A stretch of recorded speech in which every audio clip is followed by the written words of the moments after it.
사랑과 평화다. 4권 제8장 평화의 전쟁. 하나님과 함께 싸워야 이긴다. 그들이 왜 텅 빈 부대에 왔다가 그냥 갔겠는가? 우리 옆 부대는 온 중대 병력이 있었는데도 새벽에 월맹 특공대들이 쳐들어와 기습 공격하여 일개 중대를 전면시키고 무기를 다 빼앗아 가버린 끔찍한 일도 있었다. 이 같은 전적이 있는 자들이므로 작전 나가서 텅 빈 아군의 부대에 왔다가 그냥 갈 특공대는 아니었다. 이런 것을 볼 때 나를 사랑하시는 하나님께서 함께한 이름을 더욱 절실히 깨닫게 되었다. 5번째, 누구든지 하나님께나 사람에게나 먼저 기적을 보여줘야 하나님도 사람도 상대가 되어 기적을 보여준다는 것을 깨달았다. 하나님이 내 편이 되어 나와 같이 싸워주신 것은 내가 적들을 전멸시킬 수 있는 기회가 있었는데도 적들의 생명을 내 생명같이 사랑하며 죽이지 않았기 때문이었다. 만일 내가 적의 생명을 무참히 멸했으면 그날 밤 나도 산다는 보장이 없었다. 그들은 내가 볼 때 적이지 하나님이 볼 때 적은 아니다. 고로 내가 적을 사랑하면 하나님이 좋아하실 수밖에 없고 기뻐하실 수밖에 없다.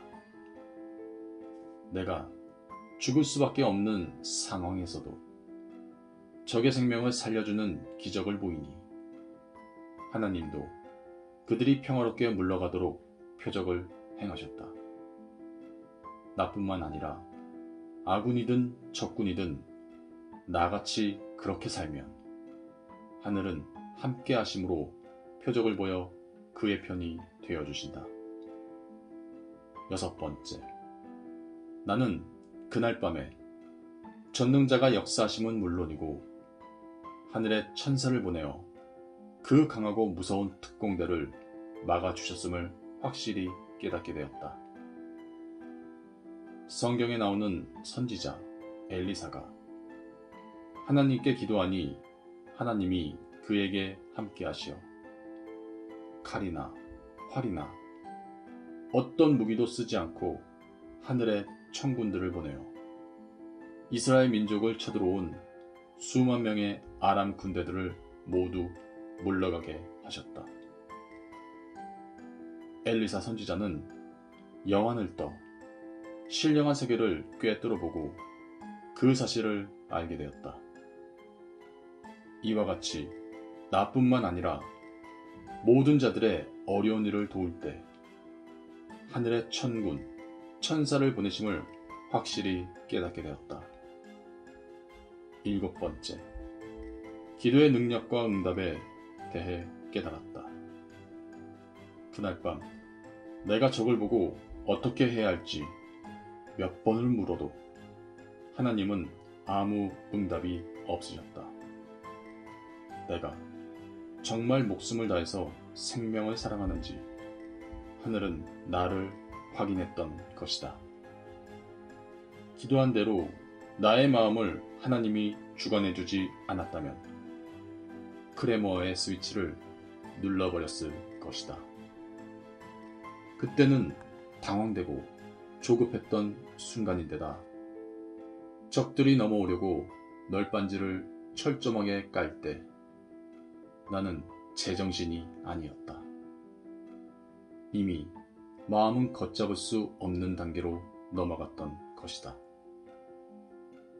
약한 인간은 절대 더 강한 자인 하나님을 믿고 살아야 됨을 깨달았다. 8번째, 서로 싸우지 않고 돌아가는 적의 모습은 패잔병의 모습이 아니었다. 평화롭게 사랑스레 걸어가던 그 모습이 얼마나 좋은지 전쟁터에서 적들의 평화로운 모습을 그때 처음 보았다. 말만 적이지 사랑과 우정과 천진난만한 같은 인간의 본성들은 모두 같은 것이다. 모두 하나님 앞에 아들, 딸들이다. 이로써 나에게 원수가 없다는 것을 깨닫게 되었다. 원수를 사랑하고 평화의 전쟁을 해서이다. 9번째.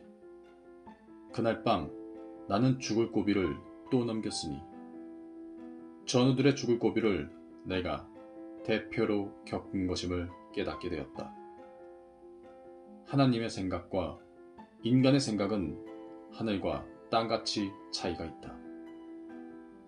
내가 베트남 전쟁터로 차출될 때도 하나님을 잘 믿는 나만큼은 빼줘야 되지 않겠냐고 기도하니 다른 사람은 안 가도 나는 꼭 가야 한다고 깨우쳐 주셨듯이 대표자는 어떤 상황에서도 열애로 빼지 않고 죽음의 고통까지 겪게 하여 직접 피부로 느낀 만큼 고통받는 자들을 위해 간절히 하나님께 고하게 하신다. 이를 통해 전체의 문제를 해결해 주시는 것이다. 고로 이 모든 일은 인간이 한 일이 아니고 항상 전능자가 하신 일임을 알게 되었고 남을 살릴 때 내가 사는구나. 전능자는 안 보여도 나와 함께 하시는구나 하는 것을 더욱 깨달았다. 10번째. 전능자는 이렇게 도와주고서도 도와주었다는 말 한마디 안 하셨으니 역시 신은 말이 없는 존재자임을 깨닫게 되었다. 오직 인간이 신을 깨닫고 알아서 대해야 한다는 것을 깨달았다. 그날 밤의 일은 내가 한 것도 아니고 내 옆 전우들이 적을 몰아낸 것도 아니고 오직 하나님이 하신 것이었다. 11번째.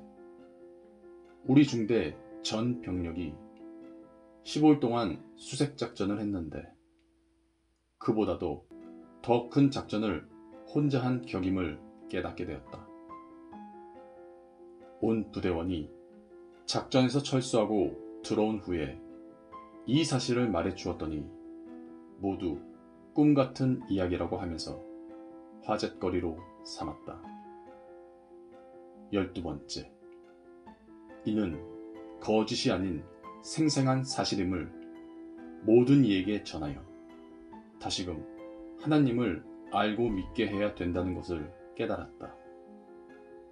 이제 더 나이 먹으면 말로 할 수 없게 되니 그 전에 글로 써놓아 후대 사람들에게 알려주어야 되겠다고 생각했다. 이렇게 절대적으로 하나님의 뜻대로 행하게 하심은 목적이 있어서다. 온 세상 사람들에게도 그같이 가르쳐 주어 그들의 육도 구원하고 육에 속해 성장하는 영도 구원하여 살리라고 나를 이 시대 구원의 일에 쓰시기 위함이었다. 고로 지금 수십 개 나라의 사람들이 구름같이 따르면서 절대적 하나님의 시대 말씀을 행하고 있다. 역시 사랑과 평화의 하나님이 이 시대에 원하시는 최고의 뜻을 이루고 계시는 것이다.